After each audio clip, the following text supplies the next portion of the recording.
Hi guys, I'm Average Dom Slim. Just a very quick public service announcement before we start today's vid. In the last 3 weeks, my subscribers have had a little bit of a blow up, right? So in real terms, they've gone up quite a bit, but in relative terms, they've gone up quite a lot. That's mad. That's crazy. And I just wanted to say thank you.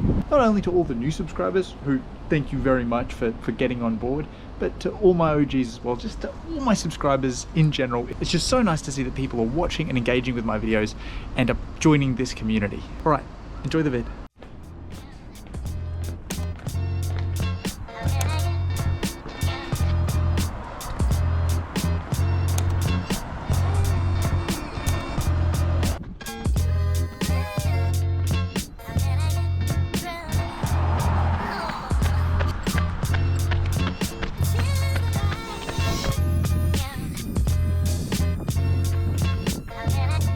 Good morning guys, I'm Average Dom Slim and I'm doing my introduction going up a hill just so I'm extra puffy. It's great to see you guys. This morning I'm talking about 3 common simple running mistakes that people make. It's actually doing more harm than good to their training. And the reason I want to talk about this is not because I'm an expert, but because these are some of the mistakes that I've made. And I want to share my journey with you and help you not make the same mistakes. Now let me give you a little bit of background. So I've been running for about, let's call it 2.5 years. And progress was going pretty well. Now, mid last year, I got a bone stress injury. That's right, I got a stress fracture in a very tiny bone in my right foot, which kind of derailed my progress. Since then, it's been a long and windy road back to recovery.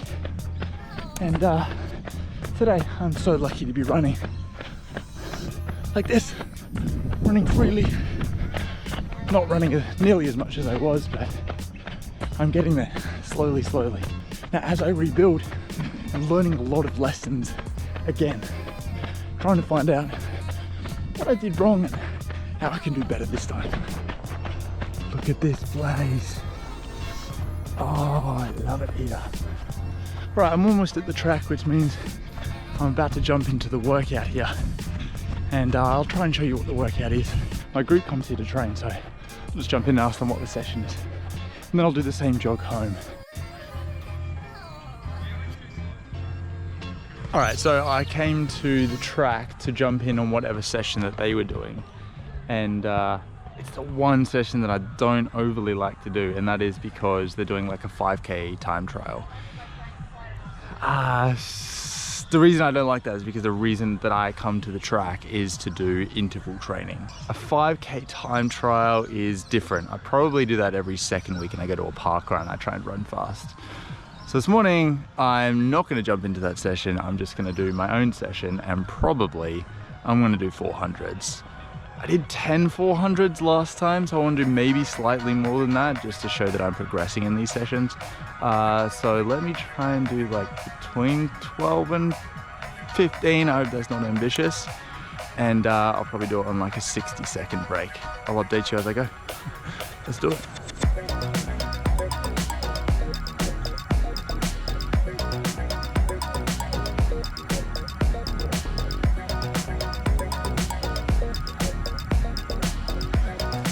That's 1, 11 to go. That's 5. Whew. I don't know how I'm going to do 12 or whatever. Bloody hell. I'm on soon. Let's go. Yeah.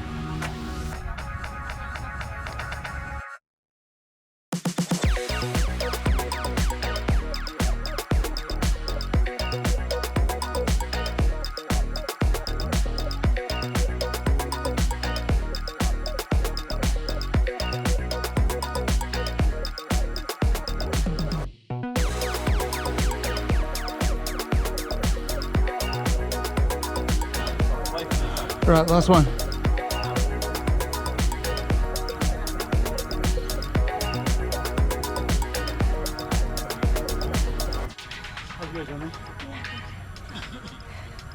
Oh man. What are you doing, 400? Yeah, 400. What was he say? You well? Yeah, I'm well. I'm really well at the moment. Yeah. I quite genuinely lost track of sets, so no idea how many I did. I don't think I did 12, but I got tired and I've done plenty of Ks. So that's enough for today. Let's jog home. See you, champion. First mistake I want to talk about is overtraining. Well, first trap of overtraining is definitely doing too much too soon. And what I mean by that is doing too many sessions, increasing your mileage too fast before you're ready for it, before your body is adapted to that level of training. So I see this happen all the time, particularly with new runners who just get really excited that their fitness is increasing, and they add more and more and more, increase mileage like crazy, and this really risks injury, but also setting back your progress. You want to train within yourself. That includes when you increase your training in both intensity, the number of sessions that you're doing, quantity, mileage. So that's why I always talk about building slowly. And I'm in that period right now, starting from scratch and building slowly, putting back together my training piece by piece.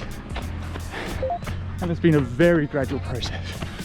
I'm only doing one session at the moment. I'm only doing 40-45 kilometers a week, and each week trying to increase just a little bit, and if it's too much I peel back a bit until I'm ready to move up. Second sub part of overtraining is considering the 80-20 rule, or I guess the mistake is breaking the 80-20 rule. It's not a hard and fast rule, of course. It's more of just a guiding light. What it is running 80% of your weekly mileage at an easy pace and saving 20% of your weekly mileage for hard stuff, for sessions. The idea being that you can put more intensity into your sessions, but only takes up 1/5 of your training, and you use the rest just to get time on feet, increase your mileage, and recover from the sessions. Now I see lots of people going way beyond 20% of their training being in the intense stuff. That's okay, certain runners can handle that. But in general, this is a really good indication of whether what you're doing is a little bit too much. This could be one of the things to look out for if you're feeling tired in your training or you're not improving. Morning. I might not do track and I'll do like a fast park run just to see where my fitness is at the moment. Generally, I'm just doing one session out of my 4 or 5 runs in a week. Am I doing 5 runs yet? Maybe 4 runs in a week. Not everything within the session is going to be count towards that 20%. So when I run to the track in the morning, my 3K warm up, that's at easy pace, not counted in my 20%. When I run home now, another 3K, not counted in 20%, that's part of the 80% easy. As long as you are doing it easy. And that leads me on to my third sub point of overtraining, which is keeping easy runs easy. This one is super important. And this is one of the most common mistakes of overtraining, I reckon. Is that people don't respect the easy run. The idea being that easy runs are meant to be at an easy pace. So you need to work out what an easy pace is for you. There are some cool calculators online that help you do that based on your PBs. Anyway, once you determine your easy pace, this can guide you on your easy runs, which some people call recovery runs. And the idea being that this should not be a hard effort at all. It should be a 1 or a 2 or maybe a 3 out of 10. You're still getting your time on legs. You're still increasing your mileage, but you're saving that energy in the week for your session or your sessions. Now the last sub part of overtraining is recovery, making sure you get enough recovery relative to how much training you're doing. And there's one thing a lot of people forget to do, is to recover properly from their sessions. Hello. Anyway, this is how the stress fracture on my navicular was caused. Not having adequate time to recover, combined with, of course, intense activity. So when I say recovery, me personally, I'm talking less about ice baths and saunas and all that, and more about just scheduling your training appropriately around your running, having enough rest days, making sure that your legs are actually recovered especially after big sessions. And a good indication of this is literally listening to yourself and listening to how your body is feeling in your training. Yeah, you're gonna feel knackered sometimes, particularly when you're increasing in mileage, particularly when you're running really well. You're putting in really good sessions, but you shouldn't be feeling absolutely depleted of energy with sore legs all the time. All right, so what can we do to avoid overtraining? Great question. One, we can build slowly, make sure we're not doing too much too soon. Two, we can stick to the 80-20 rule for easy running versus intense running. Three, wait for that car. Three, make sure you're running your easy runs at an easy pace. And four, make sure you're having enough time to rest and recover. And that's it.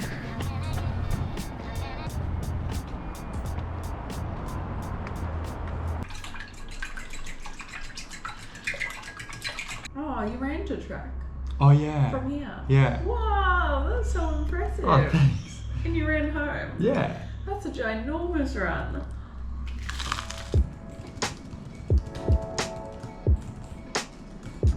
Guys, now let me talk about the second most common mistake for runners, which is underfueling.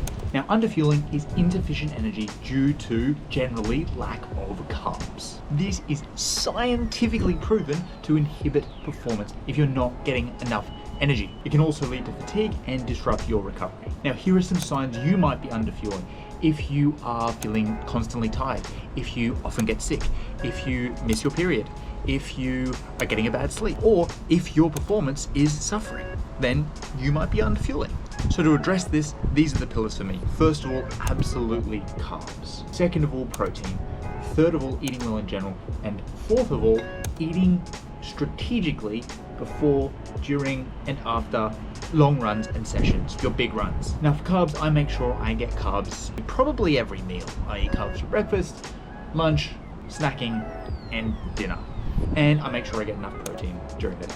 I also just generally eat well. I broadly stick to an 80-20 rule. 80% eating really well, 20% doing whatever I want. And last of all, I make sure that I strategically eat around big runs.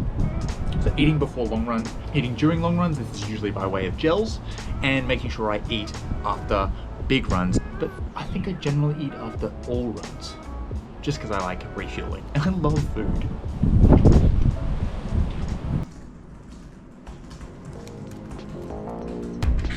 Work is done and I'm about to go to the gym, but I need something else to eat before I go.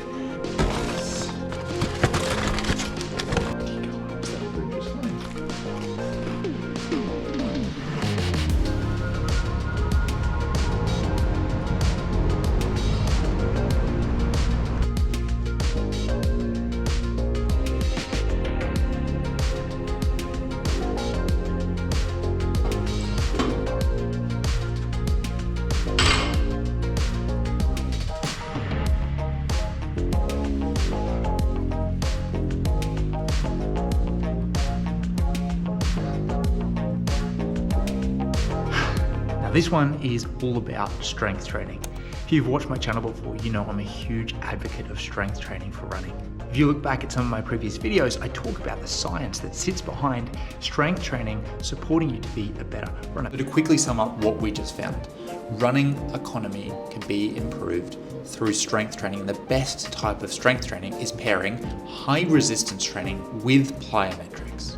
That's why I'm jumping all over the place.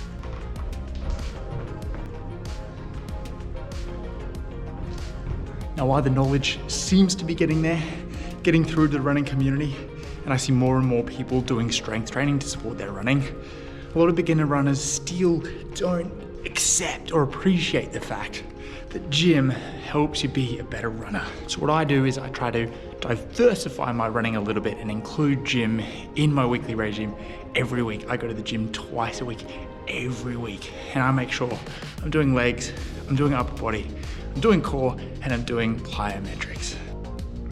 In addition to improving your running economy, going to the gym can help prevent injuries, and it can help you be a more powerful runner. Yes, it's hard to vlog while I'm up here. Keep the rep range low. The weight's heavy.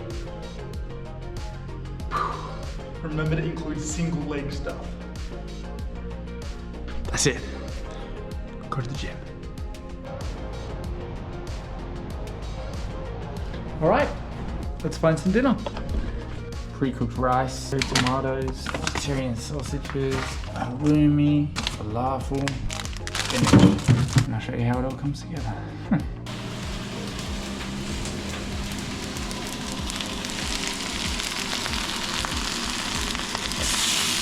And we're done, and it looks elite. Now let me show you. Got rice beneath, got falafel, halloumi, spinach, tomato, avocado, vegetarian sausages, and an egg on top. That's it for now. I'm gonna enjoy this. Guys, that's it for today. Thank you so much for watching. I hope you took something from it. If you have any questions at all, leave them in the comments below. If you haven't already, consider subscribing, and have a great day. I'm Average Tom Slim. Do the right thing.